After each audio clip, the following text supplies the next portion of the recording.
This school is one of many that will be hiking tuition rates this fall, and that has the students talking. The new texting and driving ban allows drivers to make or receive phone calls, but looking down to send a text message or an email is now against the law.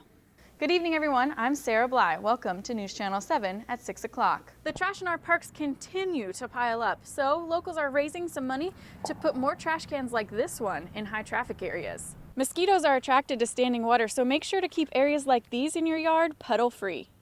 The United States Postal Service is no longer going to continue with its plan to cut postal services on Saturdays. These ropes are here to keep people out of the dunes, and the dunes are important because they keep all of this pretty white sand on the beach where it's supposed to be. The state's debt has hit an all-time high, which means it might be a lot harder for students when it comes to getting loans to pay for college. The woman pulled out in front of another car, which ended up hitting her vehicle.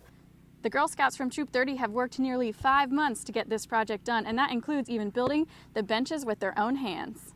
The cold weather couldn't keep hundreds of bargain hunters away from the Bay County Sheriff's Office this morning for the much-anticipated surplus auction. And the best part about it is it's free. Reporting for Nautilus News, I'm Sarah Blei. UWF recently just switched to a whole new system of printing called WEPA, and it involves these kiosks. Hello everyone, and welcome to the first edition of Nautilus News of the fall 2011 semester. I'm Sarah Blei.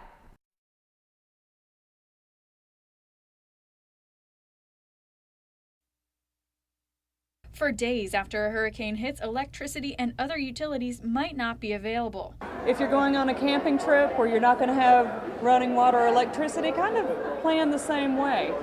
The American Red Cross and other disaster response teams gathered at the Panama City Mall Saturday to help residents get ready for this year's hurricane season.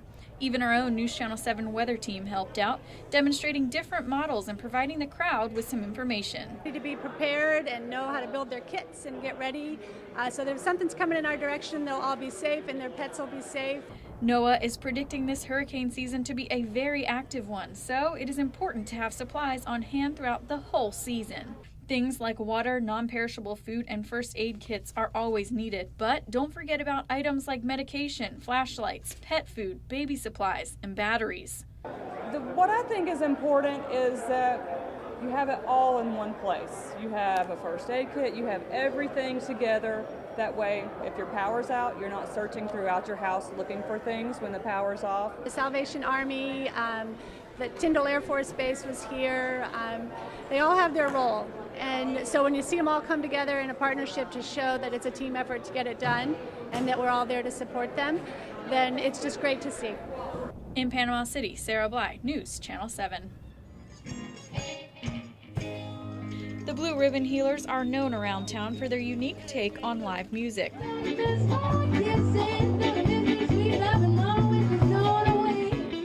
For the 4th season in a row, the duet has performed every Sunday morning at Liza's Kitchen on Thomas Drive. Finishing up like millions of people that are coming down for vacationing, and the venues there's lots of venues and lots of places to play. Cindy and Rob both got their start right here in Panama City, but they won't be sticking around much longer. In a week, we're going out to the Northwest for the rest of June, like Oregon and Washington and Idaho, and then we're packing it up and going to Colorado for the whole summer. And when we think about it, like most of the music we play kind of originated around the Gulf Coast. We do Cajun, we do New Orleans swing, we do some beach grass, and so when we go traveling, it's kind of like we're promoting the Gulf Coast kind of style of music. I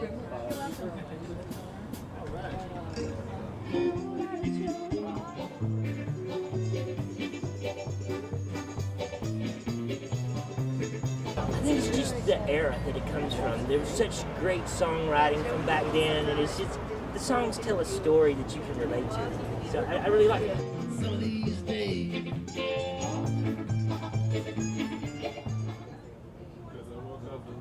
Live music is taking there's a big resurgence and appreciation for live music because the recording industry is having tough times with the internet right now, and I think that it's a good thing that live music is really coming back into everybody's art.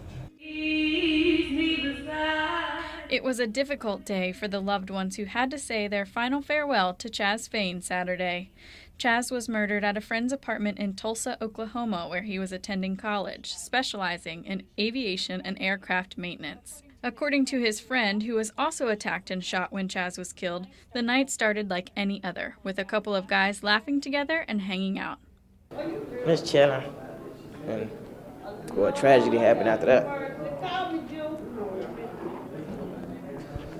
Just wish I never called him to my room.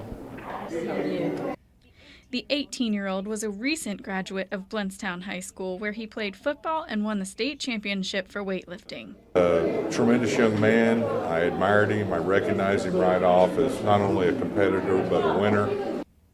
Friends say he had big dreams and didn't let anything stand in the way of accomplishing them. And the one thing that I wanted to bring to this community and to this family is a fulfillment of a promise.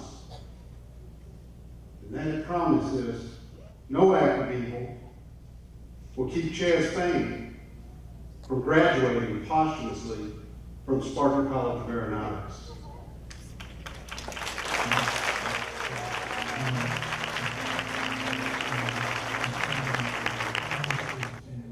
They say Chaz will always be remembered for one thing, his smile. Only time he didn't smile was when he was eating or sleep. Then once he woke up or got done eating, he was right back to smiling. Chaz, we're gonna miss you, brother, but I'm gonna see you soon, and we're gonna have a big party upstairs. In Blountstown, Sarah Blei, News, Channel 7. Not everyone gets the chance to celebrate their 100th birthday, but on Sunday, Lynn Haven resident Carl Carlson got to celebrate triple digits. Friends and family came from all over to attend this special birthday party, leaving guests to question how he keeps himself young. And he always impressed upon us to early to bed, early to rise is what makes a man healthy, wealthy, and wise. Carlson has been a resident of Lynn Haven since 1945. For 22 years, he worked as a civilian machinist with the U.S. Navy and later worked for the paper mill for 5 years. He was probably one of the hardest working people that I have ever known. He would work all day, come home, have a little dinner, because he always ate at 4:30, and then would work outside until dark, whether it was in his garden or working on a boat he was restoring or some other type project that he had going. The centenarian has a passion for woodworking and creating model ships for his collection. Carlson's family says he is one of the most caring people you will ever meet. He taught us about the love for life, the love for family, and the love for God. And those are the memories that I cherish. Those are priceless. In Lynn Haven, Sarah Blei, News Channel 7. More than 65 boats paraded through the marina Saturday to celebrate the opening day of boating season. We are a fishing and boating community. There's so much of our community resources are structured around the bay. The Panama City Marina has kicked off fishing season with the blessing of the fleet for 16 years, but about 7 years ago, another group also got involved. Second Chance is a nonprofit organization for adults with brain injuries, and we're close by, and we've made friends in the community, and we've just became part of organizing it. Over the past few years, the event has turned into a fun way to raise funds and awareness for the Second Chance Center. With brain injuries, there's not a whole lot of scars, so it's an injury that's kind of not seen to the naked eye, and it's a little bit hidden. And it's really frustrating to have a brain injury and no one can tell. So this event helps to increase awareness about brain injury in Bay County and surrounding areas. The nonprofit organization earned money through donors and local businesses. There are many people out here that have suffered a brain injury, and they're out here working and interacting and contributing, and I'm sure that's a positive step towards their recovery. Saturday, the group also had a classic fish fry at the marina to raise more money for the cause. In Panama City, Sarah Blei, News Channel 7.